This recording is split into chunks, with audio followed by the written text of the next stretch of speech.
el 26 de noviembre de 1827, y la fecha de conversión como más o menos en marzo de 1840. A fines de agosto de 1846, a los 18 años, se casó con Jaime White. Más tarde tuvieron 4 hijos. Enrique Nicolás, en agosto de 1847, Jaime Edson, 2 años más tarde, Guillermo Clarence, en agosto de 1854, y Juan Heriberto, en septiembre de 1860. Aunque esta información es interesante, no nos da ninguna idea de cómo se relacionaba con otros o de cómo enfrentaba las frustraciones y las decepciones de su vida. ¿Será que como mensajera de Dios tuvo que soportar aflicción y enfermedad o batallar con su apetito como la mayoría de nosotros?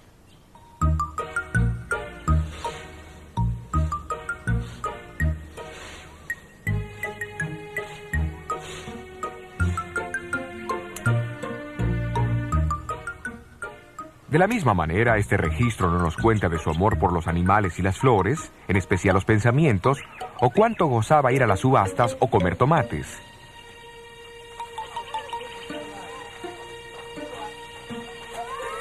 No nos cuenta de los incontables días que pasaba cuidando niños de otras personas, o de las joviales visitas que hacía a sus vecinos con productos de su huerta y sus prácticos consejos para los enfermos. En verdad, esta información nos cuenta muy poco sobre Elena como esposa y madre. Si hubieras vivido en Thompson, Battle Creek, Santa Elena o en Cornwall, Australia, y la hubieras conocido como una vecina o amiga, ¿cómo te hubiera impresionado? Thompson, en el estado de Maine, Estados Unidos, es un pueblo que está a unos 45 minutos de viaje en auto al noroeste de Gorham, donde Elena White nació. Aquí se encuentra la casa que una vez perteneció a Stockbridge Holland, un próspero ingeniero y un destacado adventista del séptimo día.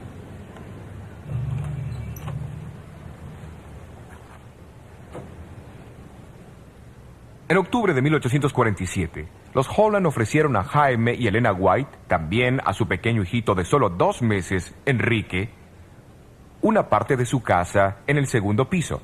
Con muebles prestados, comenzaron su vida de hogar.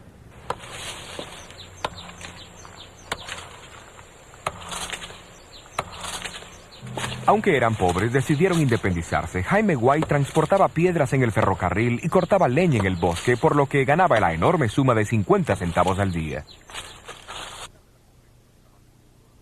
A pesar de la pobreza y del trabajo duro, la joven madre pudo escribir: Los sufrimientos y las pruebas nos acercan a Jesús. En visión le fue mostrado que Dios los había estado probando para su bien, preparándolos para trabajar para otros, impidiéndoles establecerse muy cómodamente. Convencidos de su deber de trabajar por la salvación de otros y sabiendo los rigores de los viajes de los 1840, los White se vieron forzados a tomar una decisión difícil. Elena escribió: Sola ante el Señor, con el sentimiento más doloroso y muchas lágrimas, hice el sacrificio y di mi único hijo a otros para que tuviese el cuidado y el cariño de una madre. Así dejaron al pequeño Enrique bajo el amoroso cuidado de los Hollands. Las frecuentes visitas ayudaban a mantener la unión entre los padres y su primer hijo varón. Y cuán felices se sintieron cuando pudieron llevarlo de regreso a su casa 5 años más tarde, como un niño bien entrenado en la oración. Por coincidencia, 10 años más tarde, en diciembre de 1863, ese Enrique, ahora con 16 años de edad, contrajo pulmonía en una visita a los Hollands. Sintiendo que no iba a sobrevivir, le hizo prometer a su madre que lo llevara a Battle Creek y lo enterraran al lado de su hermanito Juan Heriberto, que había fallecido 3 años antes, a los 3 meses de edad, cuando dijo: Así resucitaremos juntos en la mañana de la resurrección. Cuando nuestro noble Enrique falleció y nuestro dulce cantante fue llevado a la tumba, su canto juvenil se apagó y nuestra casa quedó desolada. Pero Dios nos confortó en nuestras aflicciones y con fe y valor seguimos adelante, con la firme esperanza de encontrarnos con los niños que nos fueron arrebatados por la muerte en aquel mundo donde la enfermedad y la muerte no serán más. En 1856, los White se mudaron a esta casita de 2 pisos en la calle Wood, Battle Creek. Fue la primera casa de su propiedad. El edificio original tenía 6 cuartos, antes que se le añadiesen 2 cuartos más.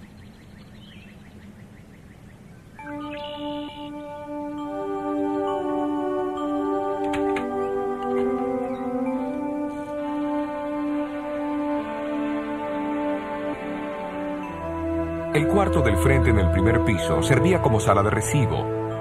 Hoy es un museo, pero entonces servía como un lugar para el culto matutino y vespertino de la familia. En 1859, Elena White comenzó a escribir un diario que provee muchos detalles de la vida de los White aquí, en la casa de la calle Wood. Menciona el estar cosiendo pantalones y un saco para su hijo Edson, de 9 años. El 6 de marzo registra que Elena estaba haciendo un vestido. Después de cortar la tela y comenzar a coser, algo salió mal y lo tuvo que desarmar todo y comenzar de vuelta.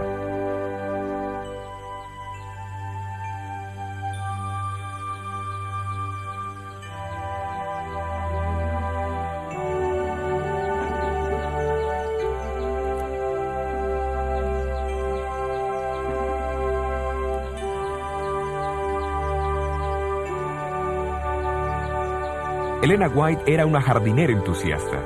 Su diario comenta que plantaba frambuesas y fresas. Su anotación del lunes 11 de abril cuenta que pasó la mayor parte del día haciendo un jardín para sus niños, porque quería que su casa fuese para ellos el lugar más placentero de todos.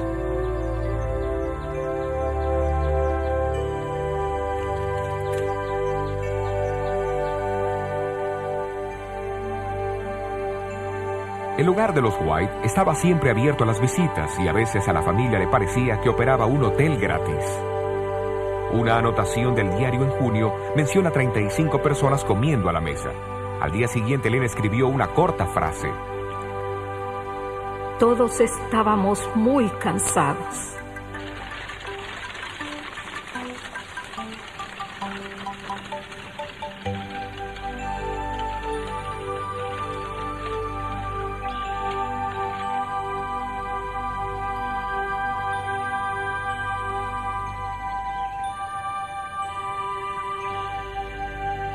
El viaje a las distintas iglesias demandaba gran parte de su tiempo.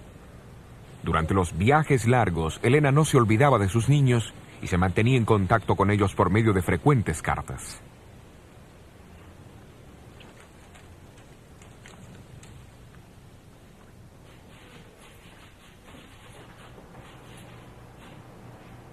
En 1859 describió sus actividades y experiencias a su hijo Guillermo de 5 años en un lenguaje que él pudiera entender. Junto a una carta envió una pequeña caja de dulces con esta advertencia. Debes comerlo solamente cuando Jenny te permita. Come un poquito por vez. A Edson, su hijo de 18 años, le escribió en 1868. Tu padre y yo nos disgustamos mucho al verte usar un saco que costó solo $26, solamente para caminar hasta la oficina. Edson, siento que no demuestres más cuidado en tu manera de vestir.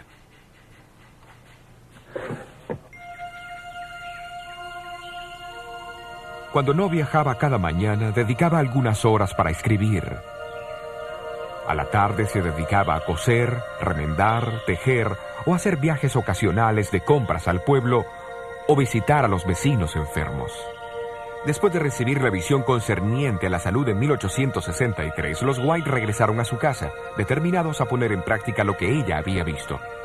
Poco imaginó ella cuán dura sería la lucha con el apetito.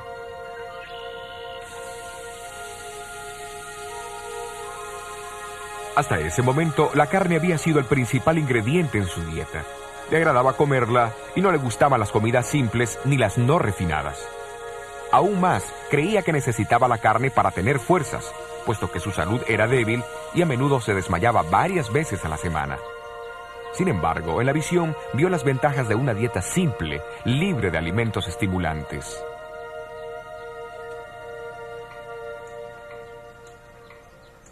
Así que instruyó a su cocinero que no preparara más carne.